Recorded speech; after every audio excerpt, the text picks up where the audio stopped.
Are you ready? Of course I'm ready. I'm always ready. Little spaghetti sauce. Oh, hey. What's up, YouTube? Welcome back to the channel. It's your boy Rambo Lee and Rambo White. Okay, so we're gonna start that again, aren't we? And Rambo White. Okay, well, all right. This week on Story Time with Wilson, we're gonna tell the life of a coach. Yep. So, welcome to another episode of Story Time with the Wilsons.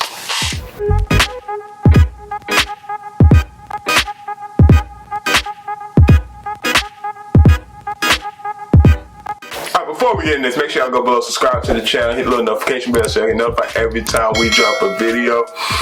And like I told y'all last week, we got some very important news for y'all coming up very, very soon, and it's still in the works. So make sure y'all stay tuned for that, and make sure you share it when that time comes. And subscribe. The more subscribers, the bigger the giveaway. Exactly. And we about to start getting back to these giveaways, and it's going to be some more extraordinary giveaways too. So make sure you tell a friend to tell a friend to tell a friend to tell a cousin to tell a friend. Alright, so let's get to this thing about coaching. So, I have had the pleasure of coaching on the high school, college, like D1, D1AA, and Division II college level. So I had the pleasure of coaching on all those levels so far. And I must say it's a very big difference between D1 single A, like Power 5s, and D2, and that's why I played D2 and I coached it a little bit. But whew, the life of a coach is stressful, and I was just a strength coach. I thought like being a player's girlfriend was hard, with all the extra stuff that happens in your life between weightlifting and team meetings and all of that. But especially as, well, not a wife, but as a coach's fiance, it was a lot. Like, he would have to be, matter of fact, I think his car broke down like at some point during his coaching time, and we were like getting up at like 3:30 in the morning just to get him to work by 4.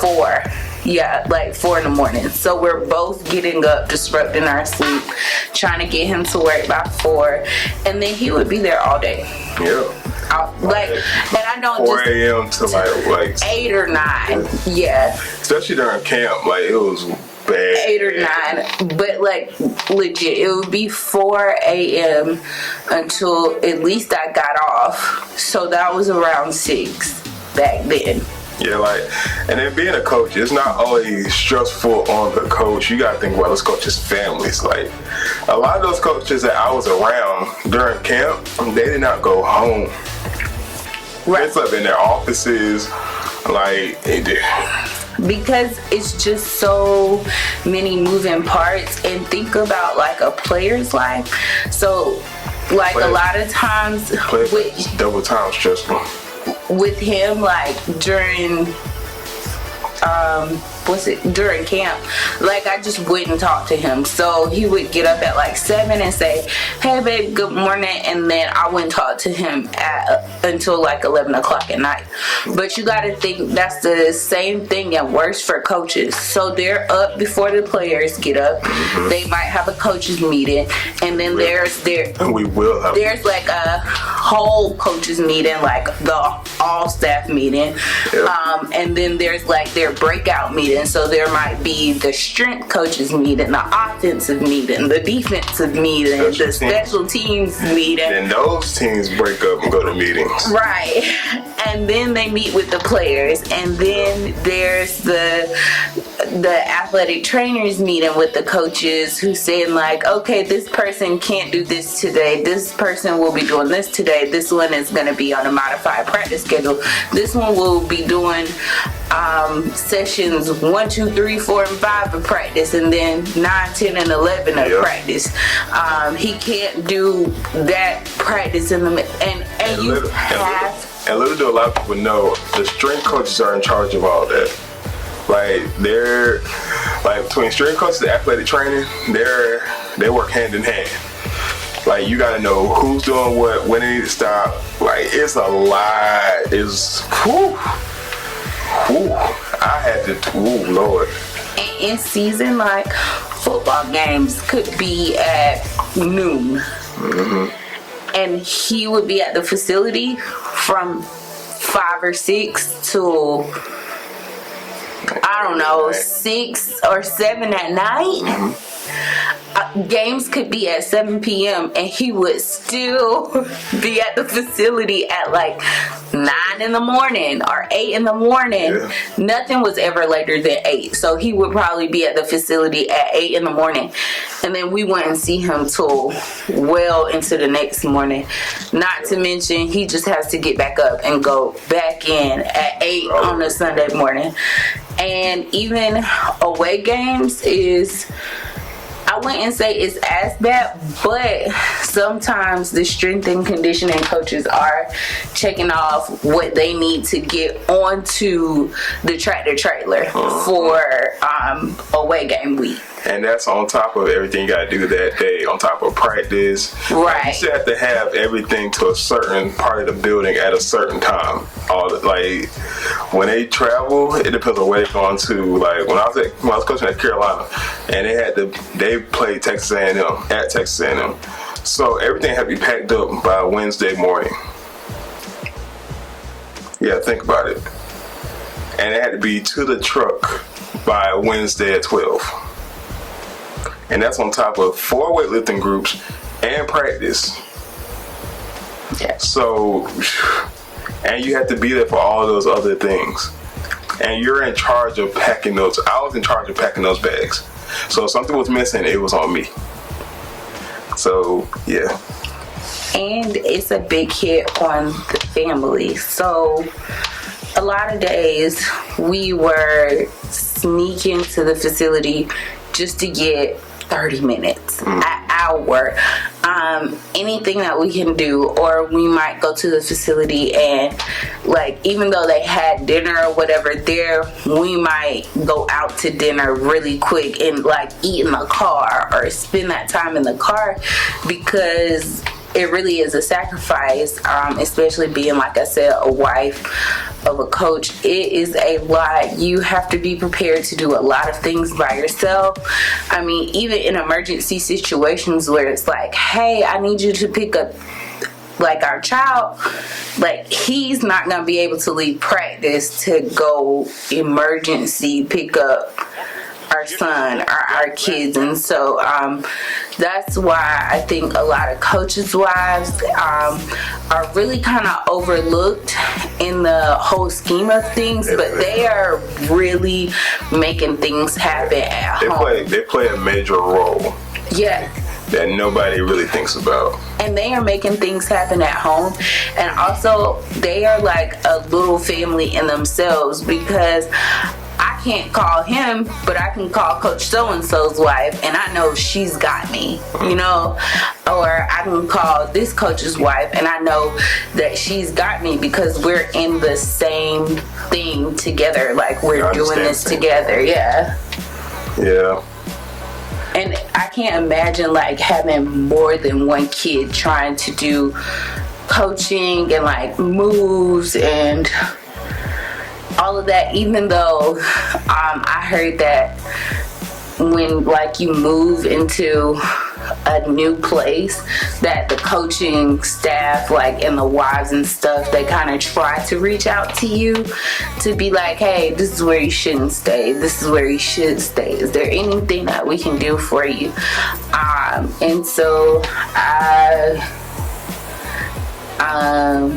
once we actually get to move, I'm really hoping that it'll be like a family atmosphere in that place, and families are more than welcome to be around a lot, because that is definitely an important thing for me.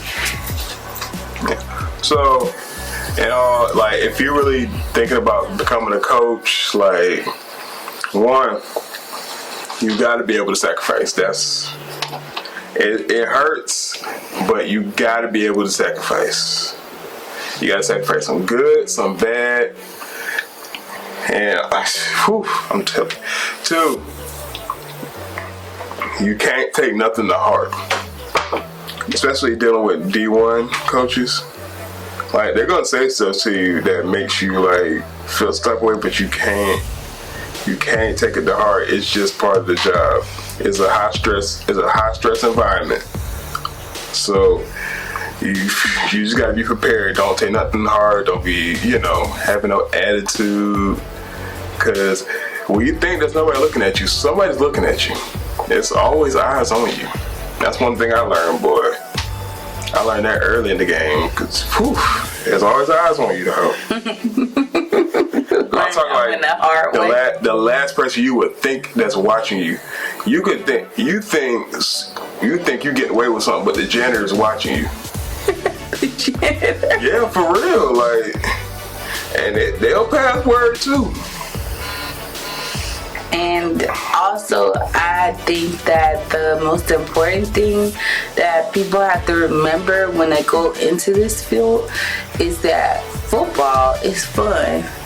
And that's fine. And you get to reach a lot of players, and you get to hopefully change a lot of players' lives. I think Malik's story will help his players along the way because of, me being pregnant during his college year and like having to deal with all of that.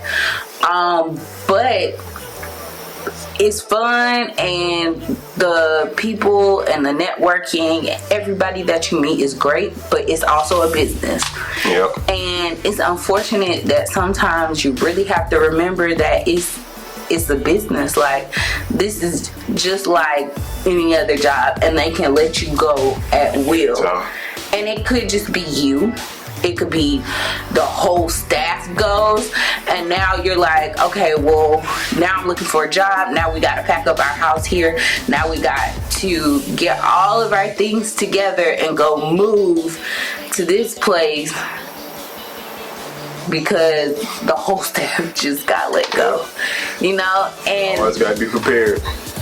And I hate to say it, I don't feel bad for the head coaches because sometimes their buyouts are ridiculous. But I do feel bad for the people who work for them who are only making like $50,000 or $60,000 a year because they have to uproot their family. They have to sell their house here. They have to do all of those things and then find a new job and try to make the kids feel comfortable in that area, and like it may be new for them. So I definitely feel for everybody that's kind of like under them, maybe not the coach in his like the head coach in his family in particular, because you gotta feel for them head coaches too, because they take the most stress. They do, but they get paid well for it. So that's the difference. But money don't buy happiness. Money does not buy happiness, but they decided to take on this role. And so did everybody else in that building. So you can't just point out the person that makes the most money. But I feel like it's just that big of a difference. Like it's a complete difference from when you're making 50 and he's making $1 million. It is, but you can't forget those top-notch coaches started from the bottom too. That's right. They did. They did, but now they're making. Yeah, now. But most of the people that's under him are younger. They're just starting in their career. So, but they also have families. Yeah, but it's part of the profession. You have to work your way up. And I get it, babe, but that doesn't mean I have to feel sorry for somebody that's making $1 million a year. That's my opinion. Okay, but they take on different stresses that those people don't. I'm not. Those people. That's right. But I agree. The people that's making $56,000, they don't have to go in front of the media every day and explain stuff. That's why they're getting paid what they're getting paid. Yeah, and that's why they're getting paid what they're getting paid. I agree. Everything that Everything that the head coach deals with, that's in his pay grade. Right. I completely agree. The stuff that down there, that's in their pay grade. Completely That's in their agree. job description. That's what it is. That's how programs work together. They piece things together. It's not just one person in everything. I'm not saying any of that. I'm just saying, just like buttholes, everybody has opinion, and my opinion is I don't really feel sorry for the man in charge. I mean, or woman, man or woman in charge, because there's tons of female coaches out there too. You see the female refs popping up in the NFL. Absolutely, and I'm loving it, by the way. Loving it. That's why I had to correct myself. Men or women. Well, yeah, man. That was just our little snippet on how the life of a coach was. We should touch on this again. Definitely. Yeah, for real. We should probably touch on it again in like another 3 or 4 months, because I think we're going to have. Alright, don't spoil it. Don't spoil it. Hush your mouth. I told them some stuff was in the works. Hush your mouth. It's in the works. It's in the works. We might have some news. Okay, I'm gonna just go ahead and end it because she like to talk too much. She just keep talking. She'll end up talking the secret out. But make sure y'all go below, subscribe to the channel, hit the little notification bell so you get notified every time I or we drop a video. And don't forget, challenges and pranks coming up. So make sure y'all stay tuned. And if y'all want to be a part, hit us up. Yep. Alright, y'all, we out of here. Peace.